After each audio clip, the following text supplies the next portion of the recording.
présidentielle lancée le vendredi dernier à la baie des Tortues, le séminaire conjoint CTRI gouvernement s'est poursuivi hier dans la commune d'Ovendo. Les travaux visaient à examiner les amendements apportés par le Parlement. Voici les détails de la presse présidentielle. Le CTRI et le gouvernement de la transition à nouveau ensemble pour tabler au-delà des 40 premières dispositions de la future loi fondamentale examinée récemment. Après les amendements de l'Assemblée constituante, cette phase se présente comme l'ultime étape dans le processus d'élaboration et d'adoption de ce projet qui sous-tend la refondation de l'État et la restauration des institutions conformément aux aspirations du peuple gabonais sollicitées au cours du dialogue national inclusif. Ce séminaire conjoint CTRI gouvernement de la transition présidé par le chef de l'État a permis de souligner que la Constitution est le reflet du peuple. C'est également ces échanges que nous attendons ici. Pour que lorsque nous sortons d'ici, c'est quelque chose qui a été adopté, amendé par le plus grand nombre que nous sommes ici. Qu'on ne puisse pas dire c'est la Constitution d'Oligui. Il s'est arrogé tous les pouvoirs. Non. Mettons ensemble quelque chose pour les Gabonais et le Gabon de demain. Même au plus profond de nous, c'est la République qui compte et c'est le Gabon qui gagne. Rigueur et responsabilité ont dirigé cette rencontre qui a réuni les différents acteurs, CTRI, gouvernement et parlement, autour de ce projet de texte de près de 200 articles qui constitue une nouvelle page de l'histoire de notre pays. L'objectif pour nous, c'est de finaliser parce que vous aurez constaté que pour ce groupe de travail, nous avons autour de la table les principaux acteurs concernés. Donc le CTRI, le gouvernement, le Parlement, et entre tout ce monde, il y a le Comité national constitutif qui a proposé le premier projet. Donc tous ceux qui ont élaboré étant là, qui ont réexaminé étant là, nous constatons que l'exercice était important de faire. Et donc en réalité, nous pouvons aller au bout du texte en fin de journée, sinon d'ici le soir. 180 articles minutieusement examinés afin d'aboutir à la mouture finale qui sera soumise en Conseil de ministres avant le scrutin référendaire. À l'issue de ce séminaire conjoint, nous en saurons un peu plus sur les avancées. Direction primature avec le colloque gouvernemental sur la fonction publique qui a débouché sur plusieurs réflexions parmi lesquelles la proposition faite par le Premier ministre, chef du gouvernement, relative à l'amélioration de la qualité des services dans l'administration publique. Les détails de Balbin Ntsam-Onva, Peter Mafumbi de la primature. Parmi les propositions faites par le Premier ministre, chef de gouvernement de la transition, Raymond Dongsima, au terme de ce colloque gouvernemental, a suscité la tenue d'un autre forum à venir pour atteindre les objectifs visant à améliorer de manière optimale les performances de l'administration publique. On n'a pas besoin que quelqu'un arrive de dehors pour venir nous dire « votre administration marche par terre ». Nous pouvons faire mieux. C'est pour ça que je vous invite à prendre quelques semaines, ministère par ministère, à vous concerter au sein des ministères pour nous dire, à votre avis, qu'est-ce qu'on fait pour que qualitativement ça s'améliore. De son côté, le secrétaire général du gouvernement a fait sienne des propositions susceptibles d'optimiser ses missions. Au niveau du renforcement de la coordination interinstitutionnelle, nous avons constaté que le manque de coordination entre les ministères et les autres institutions entraîne souvent des retards et des incohérences. Nous recommandons, parmi tant d'autres actions, la mise en place de plateformes numériques pour faciliter la communication et le partage d'informations en temps réel. Nous recommandons qu'il soit créé un cadre d'évaluation solide, incluant des indicateurs quantitatifs et qualitatifs avec des rapports réguliers sur les impacts de ces politiques publiques. Dans ce contexte, plusieurs stratégies ont été énumérées par le patron de cette administration. Il y a des stratégies à proposer pour que la fonction publique, l'administration de façon générale, atteignent les objectifs qui lui sont assignés, sinon répondent aux défis de la transition. La grande messe du 14 octobre à Libreville, réunissant le gouvernement et toute l'administration publique, aura été une opportunité pour tous les participants d'échanger sur plusieurs thématiques à travers ce grand déballage qui s'est achevé quasiment sur une note de satisfaction générale. Pour la suite, sachez que les résultats d'entrée à l'École nationale d'administration sont connus. Le verdict ne semble pas répondre aux attentes de tous les candidats. Ainsi, les candidats recalés à ce concours de l'ENA ont signalé des irrégularités observées lors des résultats. Le point de Léa Bifane et les images sont de Pierre Claver-Ella. Une tache noire au cœur des résultats du concours d'entrée à l'École nationale d'administration. Entre mécontentement et contestation, un collectif élève sa voix. Les résultats définitifs publiés sont entachés de plusieurs irrégularités suivantes qui justifient leur annulation. 1. Violation des conditions spécifiques d'admission du dit concours. 2. Violation de l'arrêté 0672 du 17 juin 1976 réglementant le déroulement des concours administratifs en République gabonaise. Violation des principes d'égalité de traitement des candidats à un même concours. Candidats au concours d'entrée à l'ENA, ces derniers déclinent les filières ayant fait preuve d'irrégularité. La filière administration sanitaire et hospitalière. Il en est de même pour la filière travail qui comptait seulement 26 admissibles au départ, mais se retrouve finalement avec 33 admis. Cette tendance est perceptible dans les autres filières. Loin d'être emballés par cette revendication, nos reporters se sont rendus à la Direction générale de la fonction publique dans le souci d'équilibrer l'information. Voilà qui nous amène à parler du retour du népotisme et du clientélisme lors des concours à Gabao, qui est un fait majeur qui alimente moult commentaires et suscite l'indignation des citoyens. Alors que l'on pensait être sorti de l'auberge avec le coup de libération, les anciennes habitudes demeurent. Tous les concours sont sujets controverses. Comment comprendre cet état de fait ? Élément de réponse dans le billet de la rédaction par la voix et la plume d'Éric Nzingi Badinga Mwanjog sous la dextérité technique de Rodolphe Eyelevé. On regarde. Après la chute du régime corrompu et népotique qui a engendré un climat de méfiance et de favoritisme, l'espoir de voir une nouvelle ère fondée sur la méritocratie et l'équité semblait se dessiner à Gabao. En effet, les nouvelles autorités ont récemment décidé de rouvrir les concours gelés pendant 7 ans, suscitant l'enthousiasme des candidats.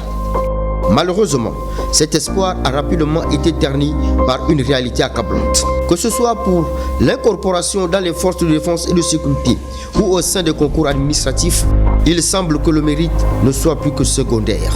Des candidats n'ayant pas parfois concouru sont proclamés admissibles et admis par des voies mystérieuses. Ce phénomène a laissé de nombreux observateurs, en particulier ceux qui croient en une réelle restauration des institutions, profondément déconcertés. Les résultats des concours révèlent une fois de plus une tendance inquiétante. Le favoritisme, ancien réflexe d'un système dont on pensait être débarrassé, continue de prédominer. Les critères d'admission semblent laissés de côté pour privilégier les relations et les implications personnelles. Dans un contexte où l'intégrité et la compétence devaient être au premier plan, la culture de l'excellence est souvent mise à mal. Les nouvelles autorités se doivent de prendre acte de cette situation préoccupante. La promotion du mérite, une exigence pour la construction d'un État efficace et respecté, doit faire partie intégrante de leur agenda. Non seulement elle garantit une meilleure qualité des services publics, mais elle ravive également la confiance des citoyens envers leurs institutions. Il est urgent de restaurer les principes d'équité et de transparence dans l'organisation et les résultats des concours afin de combattre ce fléau. Ces pratiques peuvent avoir des conséquences néfastes sur la méritocratie, la motivation des candidats et la qualité du service public. Le clientélisme à Gabao soulève des questions profondes sur l'intégrité et la promotion des valeurs méritocratiques. Cette situation entrave non seulement le développement des compétences, mais également la confiance des citoyens dans leurs institutions, creusant ainsi un fossé entre la population et les dirigeants. En faveur de l'éclosion des élites et de l'excellence, il serait vital de promouvoir des mécanismes transparents et équitables dans l'organisation des concours et recrutements. Il faut redonner espoir et inspiration à la jeunesse. Poursuivons avec la Cour constitutionnelle. Là-bas, le président de cette institution, Dieudonné Abaounou, vient de s'entretenir avec une importante délégation du mécanisme africain d'évaluation par les pairs. Il était question de la relance des activités au plan national de cet instrument de l'Union africaine. On en parle tout de suite avec Wilfried Pinga Vouamba, Nsam Eyogo de la Cour constitutionnelle. Ousmane Diallo, membre du panel des éminentes personnalités du mécanisme africain d'évaluation par les pairs, conduit cette importante délégation.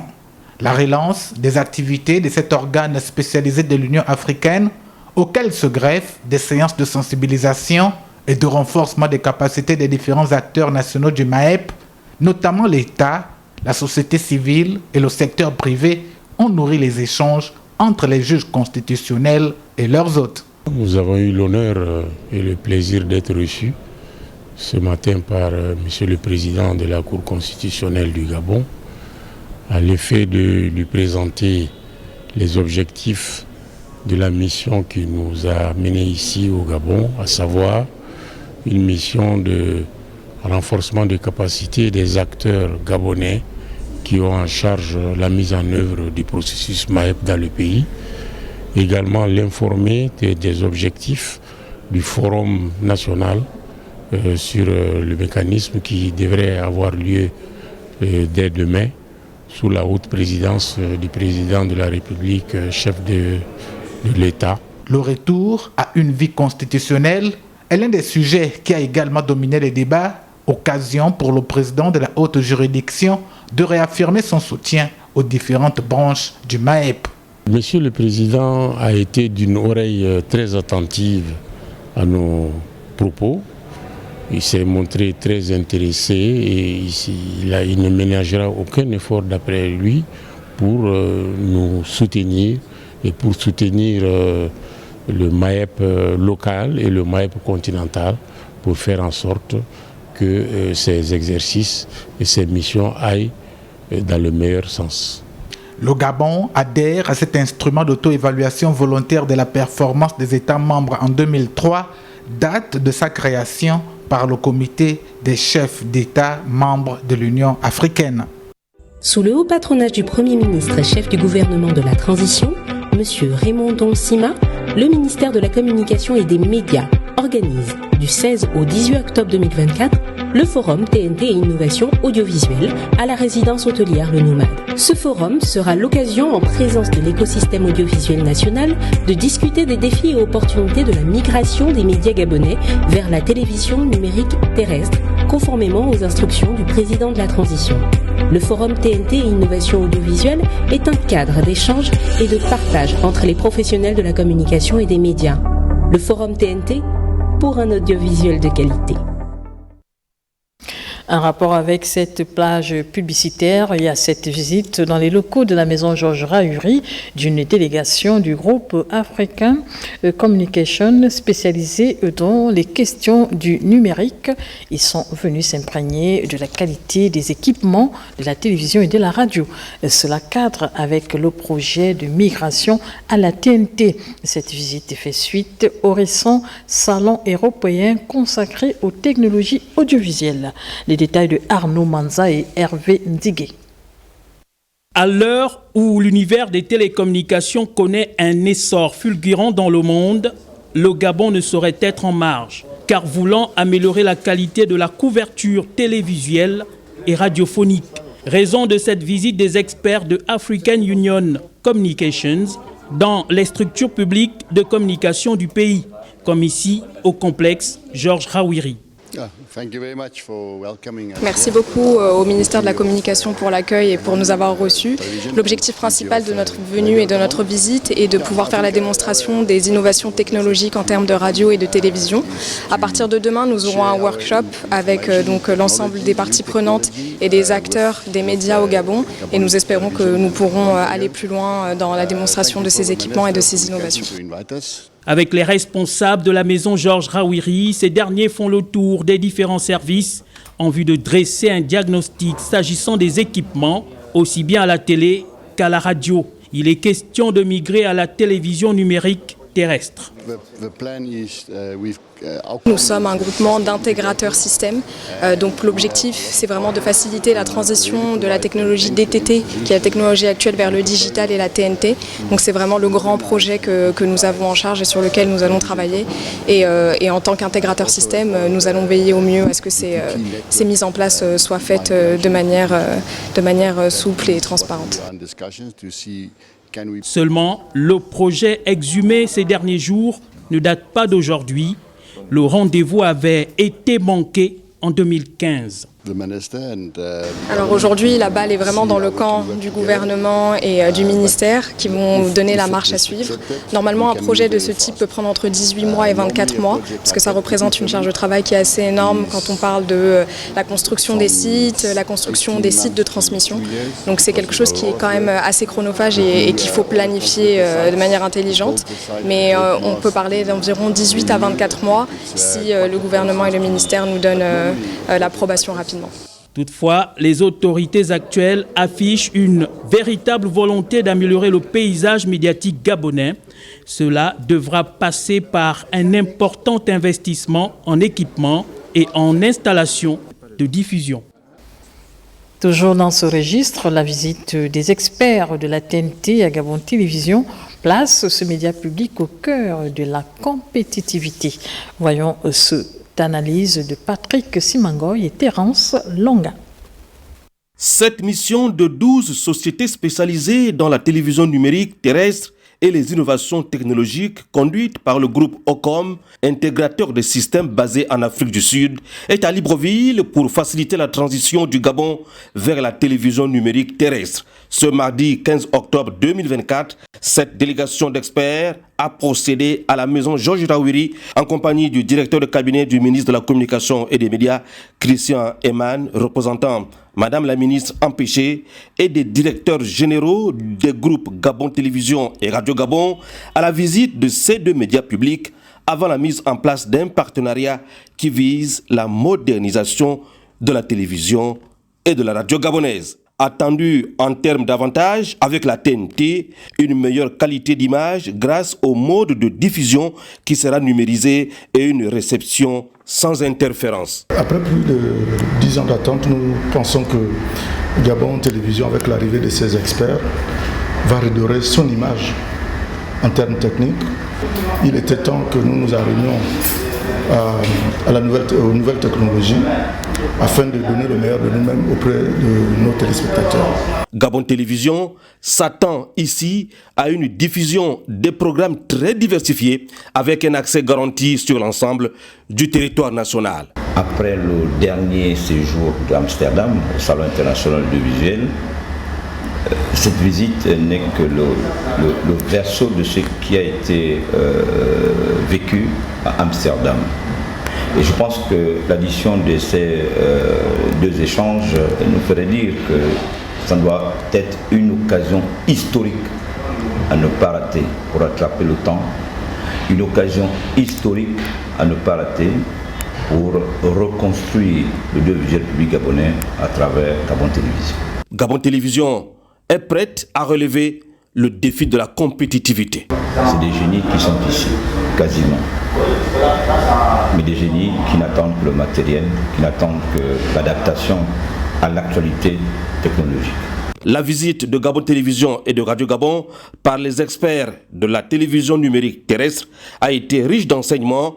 Les spécialistes de la production radio-télévision, de l'encodage, de la diffusion satellite, du partage des contenus et des réseaux sociaux ont été conduits dans tous les compartiments de la maison Georges Rawiri afin de toucher du doigt la réalité de la télévision et de la radio gabonaise avant leur immigration vers le tout numérique. Le volet santé pour la suite de cette édition d'information. La première dame du Gabon, Zita Oligui Nguema, a procédé au lancement de la campagne de sensibilisation contre les cancers féminins au centre hospitalier universitaire de Libreville. À ses côtés, plusieurs hauts responsables du ministère de la Santé. Andy Tungi et Justin Jana pour les détails. Comme en octobre 2023, la première dame Zita Oligui Nguema porte la 11e édition de la campagne Octobre Rose en soutien aux femmes malades et aux centaines de familles à qui les cancers du sein et du col de l'utérus volent au sourire chaque année dans le pays. Un signe d'engagement noté par toutes les parties prenantes à la chaîne de prise en charge qui ont dressé un dispositif affaibli par le vieillissement des plateaux techniques de l'Institut de cancérologie d'Akanda et l'insuffisance des personnels spécialisés. Le centre hospitalier universitaire de Libreville n'est pas en marge de cette lutte commune et se place aux côtés de tous les acteurs, en tête desquels le président de la transition, président de la République, chef de l'État, son Excellence, le général de brigade, Brice Clotaire Oligui Nguema. Et vous-même, Madame la Présidente, à ses côtés. Les cancers de la femme, aujourd'hui, le sein au niveau du Gabon occupe la première place, comme tous les autres pays dans le monde, ce qui traduit l'évolution favorable. Des faiblesses érigées en urgence médicale par le ministre de la Santé, le professeur Adrien Mougougou, renseignées par des suggestions destinées à relever le niveau de prise en charge. La prévention est très importante en matière de cancer du col de l'utérus. Et là, le moyen de prévention, justement, c'est le dépistage de l'infection à papillomavirus. En réaffirmant sa posture face au cancer féminin, la première dame Zita Oligui Nguema veut aller plus loin dans la stratégie visant à mobiliser plus de femmes tout au long de l'année. Et sachez que le taux de décès lié au cancer féminin frôle les 20% au Gabon. Voilà qui nous amène notamment la rédaction à se pencher sur l'œuvre de la première dame depuis plus d'un an. On regarde. Au Gabon, le taux de décès des suites des cancers féminins a frôlé ces 3 dernières années les 20%. Et certaines des victimes n'ont pas pu vivre l'édition 2024. Une minute de silence a été observée pour saluer leur mémoire. Le moment était plus consacré à capitaliser les forces qu'offrent les nouveaux outils de dépistage pour améliorer la prise en charge des patientes. Il y a plusieurs autorités de notre pays, en tête desquelles le président de la transition, le président de la République, le chef de l'État, ne ménagent aucun effort pour amener le Gabon à faire diminuer le nombre de décès liés à la maladie cancéreuse. C'est pourquoi le ministère de la Santé, à travers le programme national de prévention et de contrôle des cancers, compte transiter vers ce programme de dépistage organisé en intégrant des méthodes innovantes de biologie moléculaire et de l'immunohistochimie, tout en insistant sur le diagnostic ainsi que la prise en charge des cancers suspects dans les délais acceptables. C'est une première dame combative qui a décidé de fédérer les femmes autour des opportunités qu'offre l'usage, les nouvelles techniques de dépistage élargies à une jeunesse davantage exposée aux risques des cancers. Le diagnostic et la prise en charge des cas suspects nécessitent de tous une plus grande attention, qui se veut une approche transversale afin d'atteindre l'objectif que s'est fixé notre pays, à savoir réduire la mortalité liée au cancer du sein et éradiquer le cancer du col de l'utérus d'ici 2030. Cette procédure devrait permettre une meilleure maîtrise du nombre de cas suspects diagnostiqués et éventuellement traités en restant proche des délais recommandés par l'OMS, qui a mis en place de nouveaux outils numériques de collecte des données auxquelles le Gabon a adhéré. DHI-S2 Gabon. En guerre contre les cancers féminins, Zita Oligui Nguema a fait un énième geste d'équipe de dépistage aux directions régionales de santé. Elle se réjouit de l'engagement du gouvernement et de la fondation Mabanière en collaboration avec tous les partenaires et les ONG. Toujours dans le volet santé, on parle cette fois-ci de ce lancement de la caravane médicale universitaire sino-gabonaise à l'initiative du Centre national des œuvres universitaires. La cérémonie a été ponctuée par plusieurs temps forts. Cette caravane permettra aux étudiants de se faire consulter par différents spécialistes. On en parle avec Jean-Didier Goms-Gombi, Jean-Pierre Moussouami. La coopération bilatérale entre le Gabon et la Chine est au beau fixe. En témoigne le lancement de la caravane médicale à l'initiative du CENU, le Centre national des œuvres universitaires, en collaboration avec l'hôpital de la coopération sino-gabonaise. L'objectif principal de cette opération est de favoriser l'accès du plus grand nombre d'étudiants ainsi qu'aux populations environnantes et des communes voisines aux soins de santé de qualité. Au cours de cette journée inaugurale, ponctuée par des allocutions, une conférence axée sur les cancers et le diabète a été au centre des débats. De la santé en milieu universitaire n'est pas une problématique ne comportant qu'un seul aspect, pouvant être traitée à court terme. Elle est plutôt un long processus complexe qui doit être abordé en continu. Chine au Gabon et du ministère gabonais de la Santé, les résultats de la coopération dans le domaine de la santé entre nos deux pays sont vraiment significatifs. La caravane médicale permettra aux étudiants de l'université Omar Bongo d'être consultés par les spécialistes chinois et gabonais sur plusieurs pathologies. Le contexte actuel, à savoir celui de la restauration des institutions, nous invite à prendre à cœur les mots qui minent la jeunesse estudiantine de notre pays, notamment sur les aspects liés à la santé. Cette 5e édition de la caravane médicale universitaire sino-gabonaise se tient au moment où l'on célèbre le 50e anniversaire diplomatique entre le Gabon et la Chine. Dans le volet social de ce journal, on parle également du schéma directeur de la collecte des ordures ménagères, une initiative innovante des autorités gabonaises qui consiste à éradiquer les points d'apport volontaires pour une meilleure collecte des ordures à travers le Grand Libreville. Le reportage est signé Fabiola Mengue.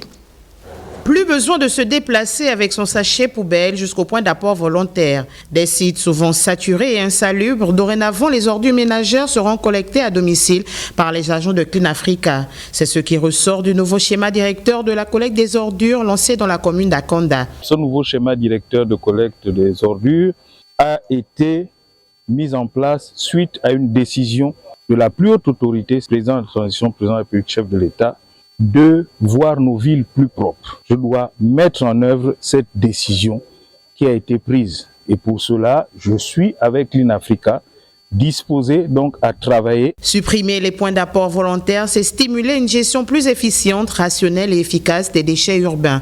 La collecte de proximité apparaît donc comme une solution innovante. Mettre en place une collecte de proximité.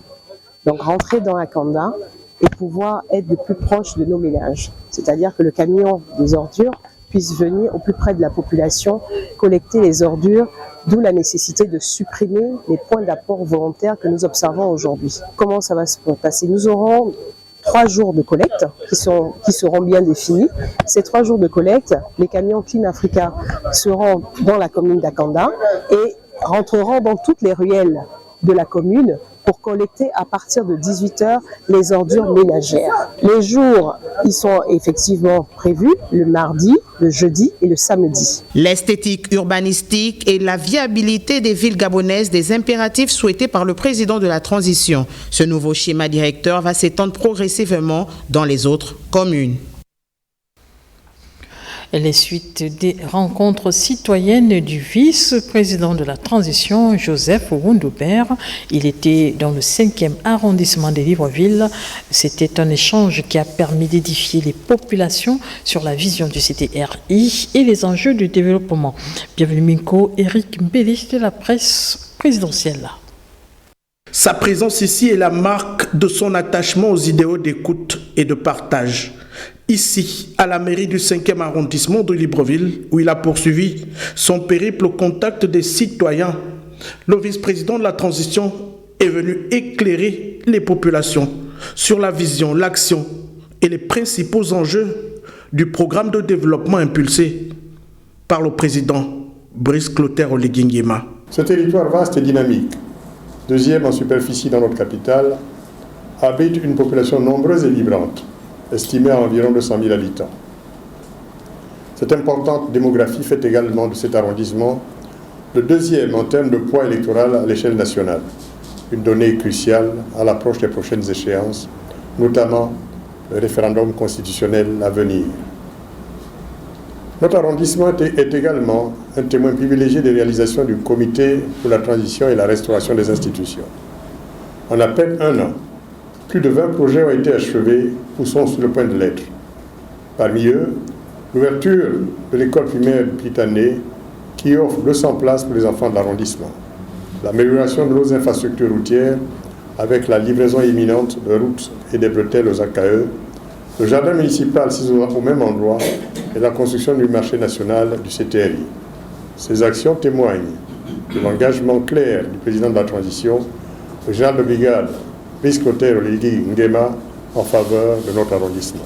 Dans cette partie de la capitale, qui est l'une des plus importantes du point de vue démographique, les acquis de développement, depuis le 30 août 2023, constituent la marque même de l'engagement du CTRI pour l'édifice d'une nation encore plus prospère. Cependant, il est crucial de comprendre que ces progrès ne porteront pleinement leurs fruits que si nous restons unis et déterminés à préserver notre cohésion nationale. Le vivre ensemble n'est pas une option, c'est la clé de notre réussite collective. Nous ne devons pas céder aux tentatives de division menées par ceux qui cherchent à saper la politique du président de la transition. Ces voix discordantes visent à semer la confusion et à affaiblir les avancées dont nous bénéficions déjà. Soyons clairs, c'est en restant solidaires et fermes dans notre engagement, en rejetant toute forme de division, que nous pourrons continuer à bâtir un Gabon plus fort, plus juste et plus prospère. La réussite de notre nation dépend de notre unité. Bien que des progrès significatifs aient été accomplis, beaucoup reste à faire. Les défis que sont l'insécurité, l'accès à l'eau et à l'électricité, l'amélioration des services de santé et la lutte contre le chômage doivent encore être relevés. Ici, au 5e arrondissement de Libreville, le vice-président de la transition est donc venu. Il a vu et il a entendu les forces vives et leurs préoccupations au quotidien, des doléances que Joseph Owondobert se charge de transmettre directement au président de la transition, le général Brice-Clotaire Oligui Nguema, pour des solutions pratiques et pérennes. Nous quittons donc le 5e arrondissement pour la découverte de cette édition d'information installée depuis quelques années dans le département de Mongo, sur l'ancien site de Siat Gabon. La Grande Mayumba Agrobusiness Company est une filiale de la Grande Mayumba Development Company et qui décline sa vision d'une ferme de grande pointure en passe de devenir une multinationale dans l'agro-industrie.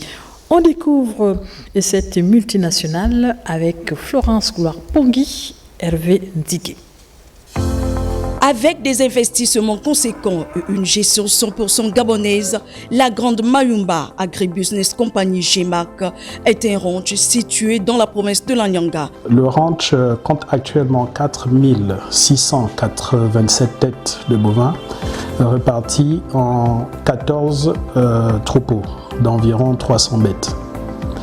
Actuellement, nous avons 2 divisions occupées sur 3 que compte le ranch, notamment la division 1 de 40 000 hectares, division 2 de 30 000 hectares et la division 3 dans un futur plus ou moins proche de 30 000 hectares qui sera occupé progressivement avec l'augmentation du cheptel. Dans le souci d'améliorer les conditions de vie des travailleurs et des populations environnantes, l'entreprise a mis en place des mécanismes afin d'assurer le bien-être de ses agents. Le ranch a cette particularité de permettre à ce que les agents vivent sur place avec leur famille. Donc sur le ranch, nous avons actuellement un peu plus de 500 âmes qui y vivent, des enfants et des femmes des agents, bien entendu. Ces enfants sont scolarisés parce que sur le ranch, il y a une école qui va du pré-primaire jusqu'en 5e année pour, n'est-ce pas, permettre aux enfants d'être scolarisés. Il y a également une infrastructure sanitaire, notamment 2 dispensaires et un économa pour permettre le ravitaillement en produits de première nécessité pour nos agents. Grâce à Grand Mayumba, c'est là qu'on gagne l'argent. C'est ce que nous on vient récolter ici. Là, ça nourrit tout le monde, tous les travailleurs, même à Division 2. Ils viennent aussi ici, ils viennent acheter, on envoie là-bas. Rachetée à Siat Gabon depuis 2021, la Grande Mayumba Agribusiness Company ambitionne de devenir une agro-industrie de classe mondiale fondée sur la science et axée sur l'organisation du capital naturel grâce à une intégration éthique et durable avec l'écosystème naturel. Le reportage était signé Florence Gloire Pongui. 18h30, Blaski au combat. 20h, Ahmed Beni Evaka. Moi, je serai de nouveau avec vous, si Dieu le veut, demain, 13h.